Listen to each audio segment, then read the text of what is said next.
Dans un vaisseau spatial qui navigue à 28 000 km/h, un astronaute français a réalisé son rêve, une mission scientifique de 6 mois, en apesanteur.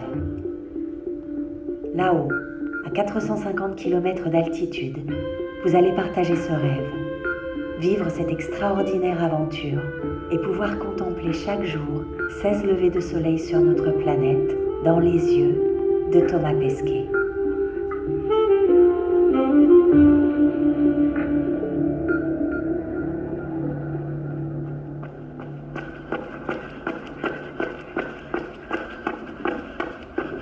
On a eu un coup de fil, Jean-Monsieur Pesquet, c'est les ressources humaines de l'Agence spatiale européenne. Est-ce que vous voulez toujours faire astronaute? Là, j'ai pensé peut-être faire une blague et dire bah non, c'est trop tard, maintenant vous avez mis tellement de temps à appeler. Évidemment, je ne l'ai pas fait. Et donc j'ai dit oui, bien sûr. Puis ensuite, tout est allé très très vite parce qu'il a fallu se préparer et depuis, on n'a pas arrêté de courir. Johnson Space Center à Houston, Texas, là où bat le cœur de la NASA. Après 7 ans de préparation intensive, c'est ici, dans la plus grande piscine du monde, que Thomas réalise un entraînement capital pour sa prochaine mission. La sortie extravéhiculaire, la marche dans le vide spatial. À ses côtés, celle qui sera sa future équipière dans l'espace, Peggy Whitson, 54 ans. La plus expérimentée des astronautes américains. On est une bonne équipe, on marche bien tous les deux. Elle a beaucoup d'expérience, elle a déjà fait 6 sorties extravéhiculaires. Et elle m'a dit que j'allais adorer, c'était certain. Elle a dit retourner. Ce serait un peu un rêve dans le rêve pour moi quand même.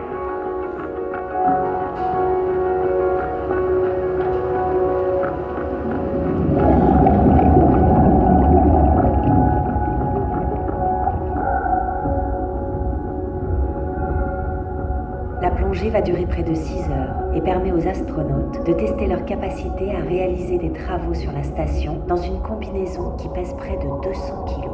On s'entraîne à faire face à toutes les situations qui peuvent arriver. Il y a un timing qui est très précis, on a 6 heures de sortie avec des réserves d'oxygène qui couvrent ce temps-là. Il faut qu'on ait tout fini dans le temps imparti. C'est planifié à la moindre minute près. Et ça, c'est la salle de contrôle qui fait un peu le chef d'orchestre. Nous, on essaie d'aller aussi vite que possible.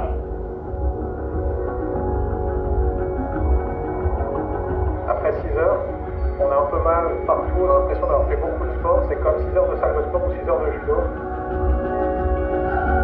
Sur la piscine, on n'a pas la vue, mais quand on sera là-haut, on aura la Terre qui tourne à 450 km au-dessous de nos pieds. Et ça, c'est une expérience qu'on vit qu'une fois dans sa vie.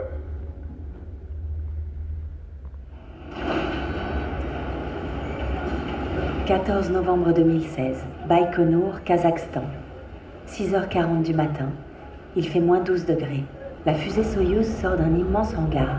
Ses 300 tonnes d'acier sont tractées lentement par une puissante locomotive qui s'enfonce dans la nuit encore noire pour gagner le pas de tir Gagarine. C'est d'ici que Thomas s'envolera pour l'espace avec ses équipiers, l'américaine Peggy Whitson et le russe Oleg Novitsky. Le jour du décollage, ça va être un moment très très fort, ça va être difficile pour les proches, pour la famille, parce qu'on a beau en parler, on a beau l'avoir vu de loin, vivre ce moment-là en vrai, avec tout ce que ça représente de danger, de choses un peu émotionnelles, c'est un choc, oui, donc j'espère que ça va bien se passer. Dernier regard complice entre Thomas et Anne, sa compagne.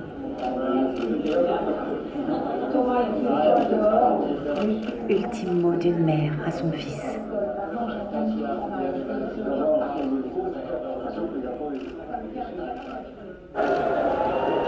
Il fait maintenant moins 27 degrés.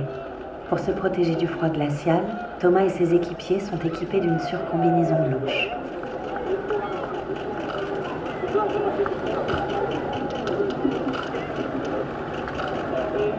Thomas plonge une dernière fois son regard dans celui de ses proches, s'imprègne des derniers souvenirs avant que le bus ne l'emporte vers le pas de tir.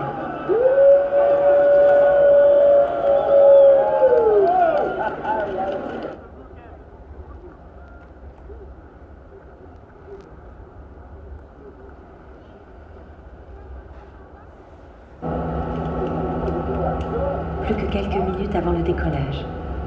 L'équipage fait ses adieux aux techniciens avant la fermeture du sas de la capsule Soyouz.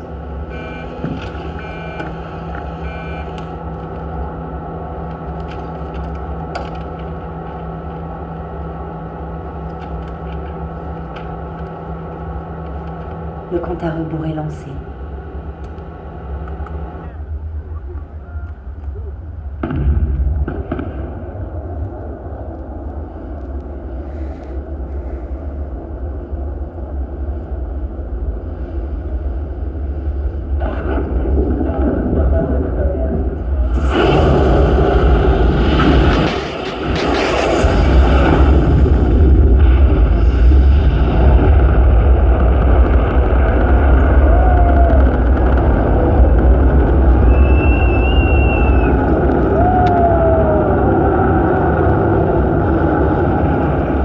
Il est 2h20 du matin, ce 17 novembre 2016, quand la fusée s'arrache de la gravité terrestre, emportant 3 astronautes vers leur rêve, une étoile, filant vers les cieux.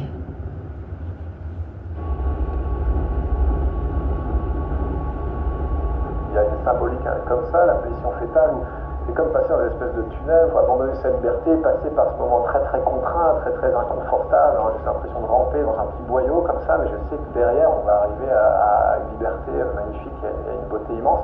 Puis on voit la lumière au bout du tunnel, et parce qu'on arrive, c'est magnifique.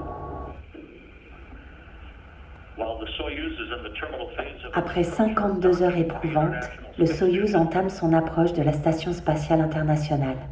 L'équipage touche enfin au but. Contact confirmed and capture confirmed. The Soyuz MSO-3 has arrived at the International Space Station, docking occurring at 3:58 p.m. Central Time, 3:58 p.m. Central Time, 3:58 p.m.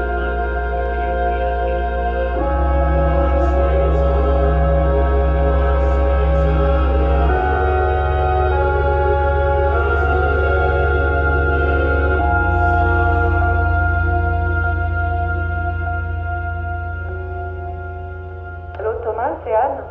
J'ai du mal à croire que je te parle et que tu es en orbite dans la station. C'est super de vous voir tous enfin arriver. On a vécu un moment incroyable au moment du décollage, c'était magnifique. On est tous très heureux de te voir et on espère que c'était pas trop long.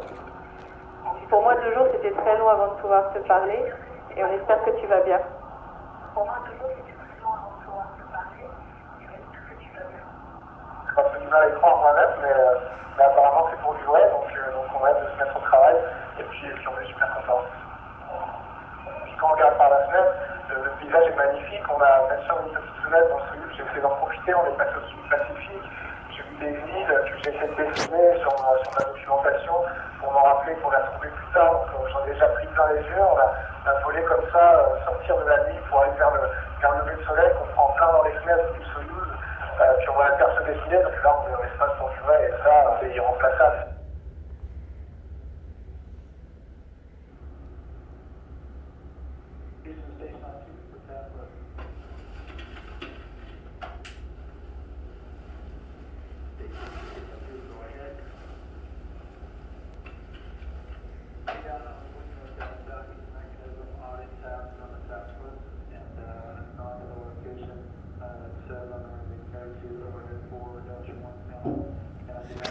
Au fil des jours, Thomas s'est habitué à ses super pouvoirs.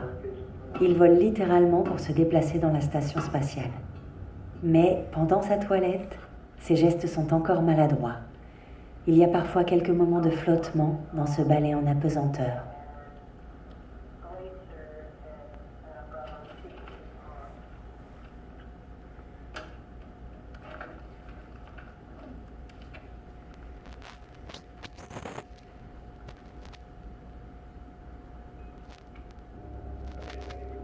La station spatiale est certainement la plus complexe prouesse technologique réalisée par l'homme.